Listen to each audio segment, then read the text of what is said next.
नमस्कार दोस्तों, दरभंगा रॉक्स में आपका स्वागत है। दरभंगा एम्स के काम पर जो लगता ग्रहण है उसको लेकर के अब डॉक्टर गोपाल जी ठाकुर जो दरभंगा के सांसद, उन्होंने कमर कस लिया और 24 तारीख को जो बीजेपी यहाँ सबसे बड़ा धरना प्रदर्शन करने जा रही है कि ये डीएमसीएच में ही बनना चाहिए। और जो गोपाल जी ठाकुर हैं इस पर अड़े हुए हैं कि ये यहीं बनना चाहिए और लगातार वो नीतीश कुमार को टारगेट पर ले रहे हैं कि जब उन्होंने कैबिनेट अप्रूवल हुआ, सब कुछ हुआ, तो अब ये एम्स को शिफ्ट करने की बात क्यों की जा रही है। यहाँ पर शिलान्यास होने वाला था, इस पर रोक लगाई गई है और इस पर काम को क्यों रोका जा रहा है बगैर किसी लिखित आदेश के।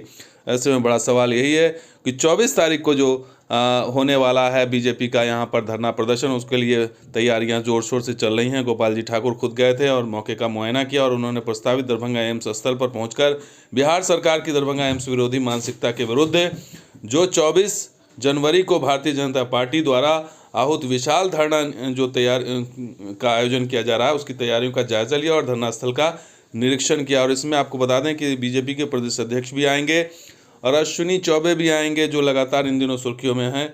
तो अश्विनी चौबे आएंगे, संजय कुमार जायसवाल आएंगे, गण बाकी लोग भी आएंगे। और गोपाल जी ठाकुर ने सभी लोगों के दरभंगा से के आम लोगों से भी अपील की है कि वो इस धरना में आए और दरभंगा में जो एम्स के काम को रोका जा रहा है उसके खिलाफ आवाज़ उठाएं, क्योंकि बिहार सरकार ने एक बार फिर इसमें पेच फंसा दिया है और बगैर लिखित आदेश के काम को रोकने के लिए कहा गया है।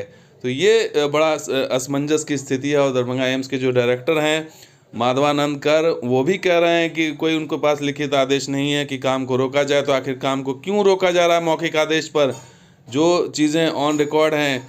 तो माधवानंद कर जो दरभंगा एम्स के डायरेक्टर हैं वो साफ साफ कह रहे हैं। और जो वरिष्ठ पत्रकार हैं विष्णु के झा, उनके द्वारा ये कहा गया है कि लिखित सूचना वर्तमान में एम्स निदेशक डॉक्टर माधवानंद कर को अप्राप्त है, यानी कोई लिखित आदेश नहीं है। तो ऐसे में बगैर लिखित आदेश के अपनी मनमानी चल रही है बिहार सरकार की। और केंद्र सरकार के इस महत्वाकांक्षी प्रोजेक्ट को वो एक प्राइवेट प्रॉपर्टी की तरह डील कर रहे हैं, जो कि बहुत गलत है, क्योंकि बगैर लिखित आदेश के आप काम को रोक रहे हैं। दैट मीन्स कि आप एक तरह से जो है वो अवैध काम कर रहे हैं और बिहार सरकार के ऊपर कई सवाल उठते हैं। इसलिए बीजेपी ने पूरी ताकत से इसके खिलाफ हल्ला बोल का ऐलान कर दिया है और देखना होगा कि डीएमसीएच के ऊपर जो उनकी मुहिम है वो कितना रंग लाती है। शुक्रिया इस वीडियो को देखने के लिए, धन्यवाद।